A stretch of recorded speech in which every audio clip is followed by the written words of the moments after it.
ഇത്രയും കുളിപ്പിച്ചെടുത്തൊരു മീൻ മുള്ളുണ്ടാവുമോ? സത്യം പറഞ്ഞാൽ മീനിന്റെ തന്നെ നാണക്കേടുണ്ടായി കാണും.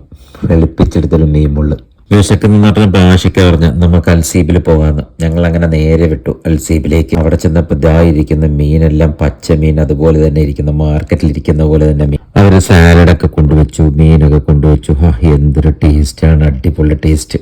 അതിൻ്റെ കൂട്ടത്തിൽ 2 ടൈപ്പ് ബിരിയാണി റൈസും ഉണ്ട്, മന്തി റൈസും എന്ന് തോന്നുന്നു. രണ്ടും രണ്ട്. പിന്നെ മീൻ ലവേഴ്സിന് പറ്റിയൊരു സ്പോട്ടാണ് കേട്ടോ. കാരണം മീൻ ലവേഴ്സ് എന്ന് പറയുമ്പോഴത്തേക്കും ടേസ്റ്റ് ഭയങ്കരമായിട്ട് ഇഷ്ടപ്പെടുന്ന ആൾക്കാരാണ്. അതിൽ ഏറ്റവും വലിയ പ്രത്യേകത എന്ന് പറഞ്ഞാൽ ഞാൻ നേരത്തെ പറഞ്ഞ പോലെ ഒരു മസാലക്കൂട്ടൊന്നും ഇല്ലാതെ ഇത്ര ടേസ്റ്റോടുകൂടി മീൻ വയ്ക്കാൻ പറ്റുന്നത് എവിടെയാണെന്ന് നമ്മൾ ചിന്തിച്ചു പോകും. വേറെ എവിടെയല്ലത് അൽസീഫിൽ തന്നെയാണ്. നിങ്ങൾ എന്തായാലും ഇവിടെ നിന്ന് വിസിറ്റ് ചെയ്യണം, ടേസ്റ്റ് ചെയ്യണം, എക്സ്പീരിയൻസ് ചെയ്യണം, എക്സ്പ്ലോർ ചെയ്യണം.